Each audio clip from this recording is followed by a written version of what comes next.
Welcome to my next Better Call Saul Season 6 episode review video. Before I get into that though, pretty important, if you aren't caught up to the point where I am at rewatching or watching Better Call Saul, or you're just not entirely sure, then you definitely need to take the initiative and pay attention to the episode's title, which of course I'll mention, as well as put in the description. If that happens to be the case, if you're not caught up, it would be my recommendation that you don't watch this detailed review any further to avoid any potential spoilers. And full disclosure, I've already seen Better Call Saul all the way through one time. It's definitely one of my favorite shows of all time. I would say with confidence in my top 20, probably close to top 10. And of course, Breaking Bad, the show it precedes, is one of my favorites of all time. Definitely top 5. Although right now it's at number 3, and I might have to change it to number 4 or 5. But I really like my top 5 favorite shows of all time. As many of you know, I've already reviewed every single episode of Breaking Bad on this channel. I'm a huge Breaking Bad fan, so if you want to check out any of my Breaking Bad related content, you can click right here with 20 seconds left to go in the video. That will be the end screen, and I'll put my Breaking Bad seasons ranked right there. I'll put my top 10 favorite episodes of Breaking Bad right there, and I'll put other Breaking Bad related videos at the end of this video. So, with all that said, this will be Better Call Saul Season 6, Episode 10. The title of this episode is called Nippy, and this will be my review reaction recap after just finishing watching the episode. So we have an elderly woman named Marion, who is played by Carol Burnett, rides her mobility scooter around a supermarket in Omaha shopping for groceries, and then on her way home, her scooter becomes stuck in the snow. She attracts the attention of our guy, Gene Takovic, who is stapling posters around for the neighborhood looking for a lost dog named Nippy. He offers to help Marion, during which he cuts the control wire of her scooter to ensure that he manually wheels her all the way home. Jeff, the cab driver who encountered Gene before, arrives home to find Marion, his mother, conversating with Gene in their kitchen. He is forced to sit awkwardly at the table as Gene effortlessly charms Marion, who tells her son that he will be staying over for dinner. Later that night, as they are taking out the trash, Jeff confronts Gene about appearing at his house. Gene explains why Jeff hasn't attempted to blackmail or report him, because Jeff wants in on the game, the criminal lifestyle. Gene offers an opportunity to play the game for real, and Jeff agrees to it. Gene returns to his apartment and mixes himself a drink, listening to the police radio scanner. After a few moments of just kind of thinking about stuff, he takes out his hidden shoebox and retrieves Marco's pinky ring. Upon putting it on for the first time in months, Gene appears to gain newfound confidence as he turns off the radio. Gene ventures up to the mall security office carrying a Cinnabon bag. There he is greeted by Nick. He's a security guard who recognizes him from an earlier incident involving a shoplifter, not lister. And Gene is allowed inside and meets Frank Danielson, an overweight guard who mans a surveillance station. Gene presents 2 cinnamon rolls to the guards for gratitude for aiding him following his fainting spell. While Nick leaves for a patrol, Frank talks to Gene about college football while eating his treat, facing away from the bank of security video monitors. Gene uses his watch as a timer to measure how long it takes for Frank to eat. Over the course of the next few weeks, Gene engages in his new routine. After closing the Cinnabon early every evening, he takes a pair of cinnamon rolls up to Nick and Frank. Gradually developing a rapport with both of them, he keeps up with developments in college football in order to kind of keep Frank engaged in conversation. And then as time goes on, he finds that it takes about 3 minutes for Frank to finish eating his cinnamon roll. Gene visits the mall's upscale department store and counts the paces between certain racks of items. After leaving, he jots down his measurements in a small notebook.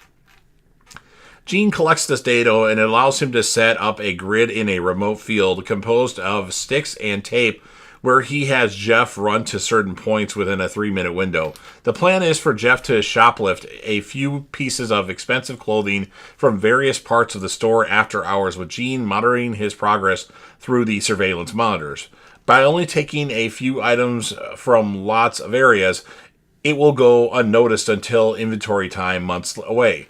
Although recorded on a security video, those tapes are overwritten every 72 hours, erasing the evidence. Jeff expresses doubt that the plan will work, thinking that is crazy, and Gene comments that what really seemed crazy was a broke 50-year-old chemistry teacher entering his office and becoming a multi-millionaire within a year. He persuades Jeff to stick to the plan. Kathy, who's the store manager of the department store, asks for a scuff mark in one of the aisles to be repolished as she is closing the store for the evening. She noticed that someone is making an unannounced delivery at the loading dock. There, she finds Jeff's buddy, whose name is Buddy, disguised as a delivery driver with a large wooden crate apparently containing an industrial sprayer. Having not asked for such a delivery, Kathy asks to speak to the supervisor. The number he gives her goes to a burner phone belonging to Gene, who plays the role of the driver's dispatcher while working in the kitchen of the Cinnabon. He persuades Kathy to allow the crate to stay in the loading dock overnight, and it'll be picked up in the morning. Now, Gene again takes food up to Nick and Frank. Once he is alone with Frank, he sends a text message to Jeff, who is hiding inside the crate. Following his training, Jeff runs through the department store, retrieving 3 of each item and deposits them into the crate.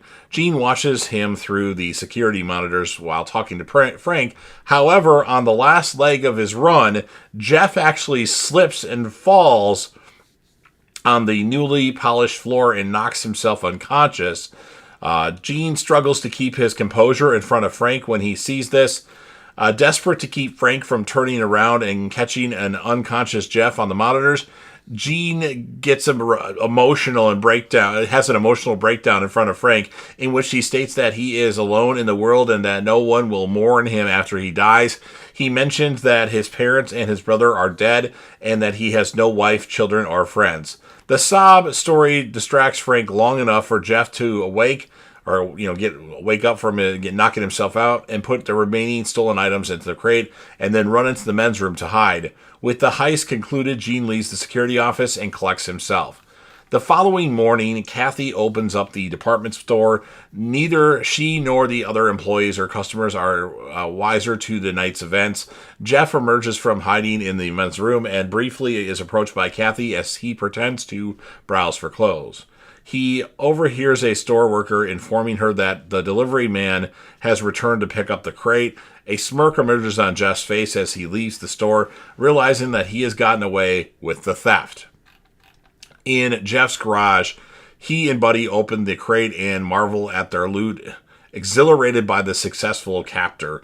Gene cuts the celebration short by blackmailing them, warning them of the legal penalties for each state and federal offense that they just committed, and threatening to turn them in if they betray him. He insists to Jeff that they are not friends and warns both men against coming near him or the mall again.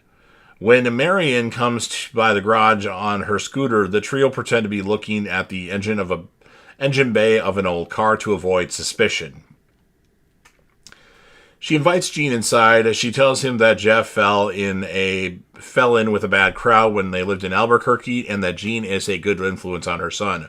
Prompted by her questioning, Gene tells her that fictitious Nippy was found by a family living nearby. Gene continues working at the Cinnabon, this time working with more enthusiasm than before. Browsing the department store during his lunch break, he comes across a flamboyant shirt and tie and poses with the items in the mirror. A pained look comes over Gene's face, and he chooses to put the clothing back on the rack and walk away. And that's what ends this episode of Better Call Saul. So, pretty good episode the second time I've seen it. I don't like these kind of flash forward episodes because they're in black and white. I don't know why. They must have thought people were dumb and wouldn't realize that this is a flashback, so that's why they did some in color and some in black and white. But regardless of the fact, I'll give the episode an 8.4 out of 10.